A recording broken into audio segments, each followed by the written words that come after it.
Welcome to the Bible in 1 Year with Melissa Sykes. Today is May 21st, and we begin in 1 Kings chapter 3, verses 16 through 28. Solomon judges wisely.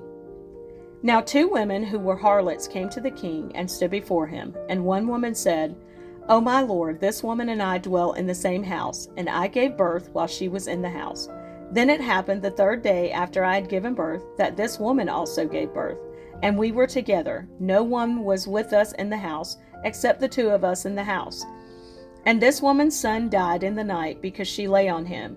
So she arose in the middle of the night and took my son from my side, while your maidservant slept, and laid him in her bosom, and laid her dead child in my bosom. And when I rose in the morning to nurse my son, there he was dead. But when I had examined him in the morning, indeed he was not my son whom I had borne." Then the other woman said, "No, but the living one is my son, and the dead one is your son." And the first woman said, "No, but the dead one is your son, and the living one is my son." Thus they spoke before the king. And the king said, "The one says, 'This is my son who lives, and your son is the dead one.' And the other says, 'No, but your son is the dead one, and my son is the living one.' Then the king said, 'Bring me a sword.' So they brought a sword before the king, and the king said, 'Divide the living child in 2, and give half to one and half to the other.' Then the woman whose son was living spoke to the king, for she yearned with compassion for her son. And she said, 'O my lord, give her the living child, and by no means kill him.' But the other said, 'Let him be neither mine nor yours, but divide him.' So the king answered and said, 'Give the first woman the living child, and by no means kill him. She is his mother.' And all Israel heard of the judgment which the king had rendered, and they feared the king, for they saw that the wisdom of God was in him to administer justice. Preparations for building the temple. 1 Kings chapter 5, verse 1 through 18. Now Hiram, king of Tyre, sent his servants to Solomon, because he had heard that they had anointed him king in place of his father, for Hiram had always loved David. Then Solomon sent to Hiram, saying, "You know how my father David could not build a house for the name of the Lord his God, because of the wars which were fought against him on every side, until the Lord put his foes under the soles of his feet. But now the Lord my God has given me rest on every side. There is neither adversary nor evil occurrence. And behold, I propose to build a house for the name of the Lord my God, as the Lord spoke to my father David, saying, 'Your son, whom I will set on your throne in your place, he shall build the house for my name. Now therefore command that they cut down cedars for me from Lebanon, and my servants will be with your servants, and I will pay you wages for your servants according to whatever you say. For you know there is none among us who is skilled to cut timber like the Sidonians.' So it was when Hiram heard the words of Solomon that he rejoiced greatly and said, 'Blessed be the Lord this day, for he has given David a wise son over this great people.' Then Hiram sent to Solomon, saying, 'I have considered the message which you sent me, and I will do all you desire concerning the cedar and cypress logs. My servants shall bring them down from Lebanon to the sea. I will float them in rafts by sea to the place you indicate to me, and will have them broken apart there. Then you can take them away, and you shall fulfill my desire by giving food for my household.' Then Hiram gave Solomon cedar and cypress logs according to all his desire. And Solomon gave Hiram 20,000 cores of wheat as food for his household, and 20 cores of pressed oil. Thus Solomon gave Hiram year by year. So the Lord gave Solomon wisdom, as he had promised him, and there was peace between Hiram and Solomon, and the 2 of them made a treaty together. Then King Solomon raised up a labor force out of all Israel, and the labor force was 30,000 men. And he sent them to Lebanon, 10,000 a month in shifts. They were 1 month in Lebanon and 2 months at home. Adoniram was in charge of the labor force. Solomon had 70,000 who carried burdens, and 80,000 who quarried stone in the mountains, besides 3,300 from the chiefs of Solomon's deputies, who supervised the people who labored in the work. And the king commanded them to quarry large stones, costly stones, and hewn stones, to lay the foundation of the temple. So Solomon's builders, Hiram's builders, and the Gebalites quarried them, and they prepared timber and stones to build the temple. 2 Chronicles chapter 2, verse 1 through 18. Then Solomon determined to build a temple for the name of the Lord and a royal house for himself. Solomon selected 70,000 men to bear burdens, 80,000 to quarry stone in the mountains, and 3,600 to oversee them. Then Solomon sent to Hiram king of Tyre, saying, As you have dealt with David my father, and sent him cedars to build himself a house to dwell in, so deal with me. Behold, I am building a temple for the name of the Lord my God, to dedicate it to him, to burn before him sweet incense, for the continual showbread, for the burnt offerings morning and evening, on the Sabbaths, on the new moons, and on the set feasts of the Lord our God. This is an ordinance forever to Israel. And the temple which I build will be great, for our God is greater than all gods.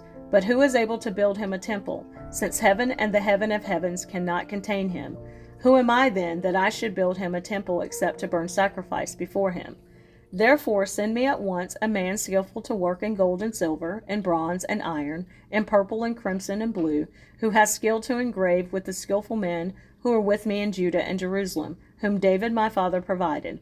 Also send me cedar and cypress and algum logs from Lebanon, for I know that your servants have skill to cut timber in Lebanon.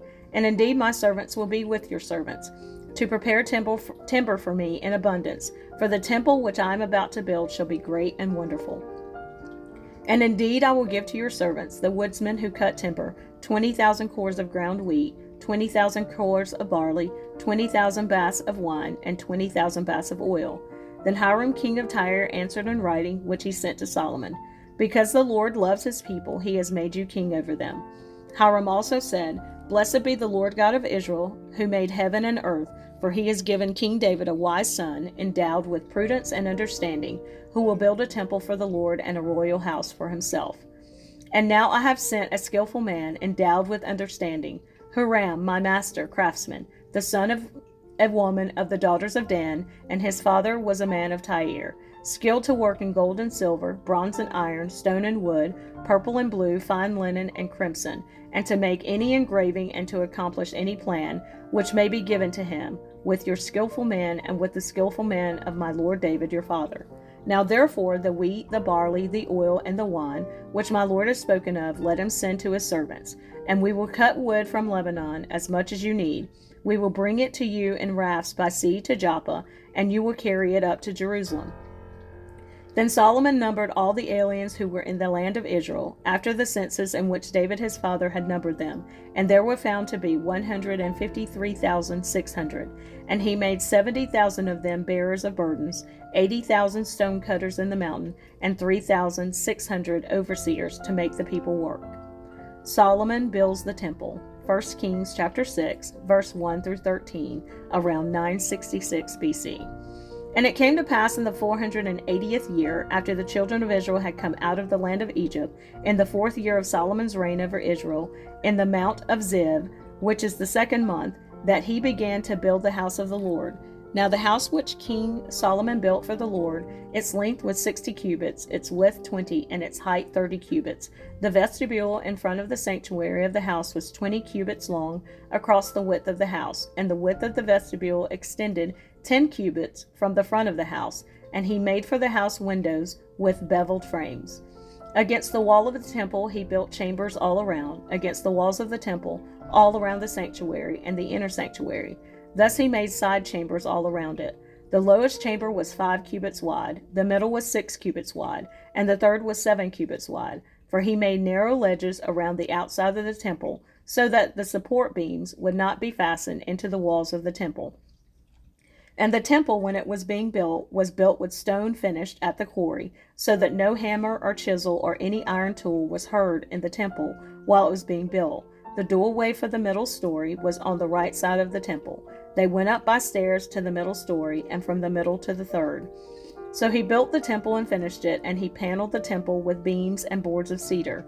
And he built side chambers against the entire temple, each 5 cubits high. They were attached to the temple with cedar beams.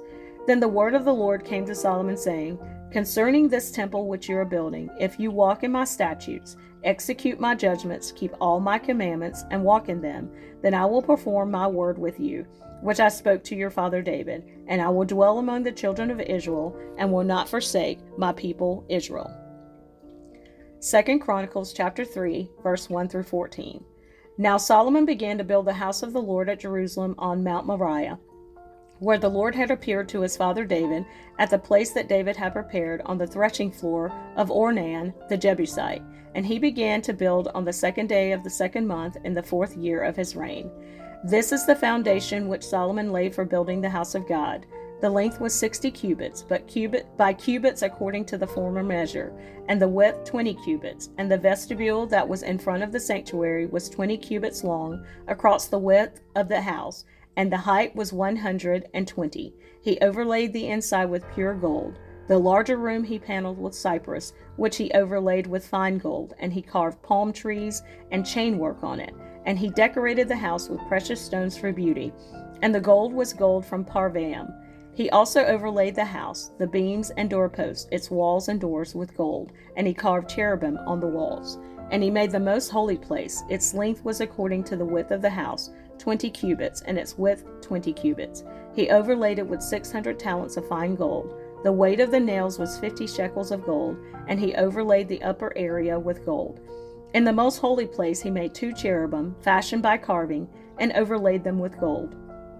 The wings of the cherubim were 20 cubits in overall length. One wing of the one cherub was 5 cubits, touching the wall of the room, and the other wing was 5 cubits, touching the wing of the other cherub. One wing of the other cherub was 5 cubits, touching the wall of the room, and the other wing also was 5 cubits, touching the wing of the other cherub. The wings of these cherubim spanned 20 cubits overall. They stood on their feet, and they faced inward. And he made the veil of blue, purple, crimson, and fine linen, and wove cherubim into it. The temple's interior. 1 Kings chapter 6, verses 14 through 38. So Solomon built the temple and finished it, and he built the inside walls of the temple with cedar boards. From the floor of the temple to the ceiling he paneled the inside with wood, and he covered the floor of the temple with planks of cypress. Then he built the 20-cubit room at the rear of the temple, from floor to ceiling, with cedar boards. He built it inside as the inner sanctuary, as the most holy place. And in front of it the temple sanctuary was 40 cubits long. The inside of the temple was cedar, carved with ornamental buds and open flowers. All was cedar, there was no stone to be seen. And he prepared the inner sanctuary inside the temple to set the ark of the covenant of the Lord there. The inner sanctuary was 20 cubits long, 20 cubits wide, and 20 cubits high. He overlaid it with pure gold and overlaid the altar of cedar. So Solomon overlaid the inside of the temple with pure gold. He stretched gold chains across the front of the inner sanctuary and overlaid it with gold. The whole temple he overlaid with gold until he had finished all the temple. Also he overlaid with gold the entire altar that was by the inner sanctuary. Inside the inner sanctuary he made 2 cherubim of olive wood, each 10 cubits high. One wing of the cherub was 5 cubits, and the other wing of the cherub 5 cubits, 10 cubits from the tip of one wing to the tip of the other. And the other cherub was 10 cubits. Both cherubim were of the same size and shape. The height of one cherub was 10 cubits, and so was the other cherub. Then he set the cherubim inside the inner room, and they stretched out the wings of the cherubim, so that the wing of the one touched one wall, and the wing of the other cherub touched the other wall. And their wings touched each other in the middle of the room. Also he overlaid the cherubim with gold. Then he carved all the walls of the temple all around, both the inner and the outer sanctuaries, with carved figures of cherubim, palm trees, and open flowers. And the floor of the temple he overlaid with gold, both the inner and outer sanctuaries. For the entrance of the inner sanctuary he made doors of olive wood. The lintel and doorposts were 1/5 of the wall. The 2 doors were of olive wood, and he carved on them figures of cherubim, palm trees, and open flowers, and overlaid them with gold. And he spread gold on the cherubim and on the palm trees. So for the door of the sanctuary he also made doorposts of olive wood, 1/4 of the wall. And the 2 doors were of cypress wood. 2 panels comprised one folding door, and 2 panels comprised the other folding door. Then he carved cherubim, palm trees, and open flowers on them, and overlaid them with gold, applied evenly on the carved work. And he built the inner court with 3 rows of hewn stone and a row of cedar beams. In the 4th year, the foundation of the house of the Lord was laid in the month of Ziv. And in the 11th year, in the month of Bul, which is the 8th month, the house was finished in all its details and according to all its plans. So he was 7 years in building it.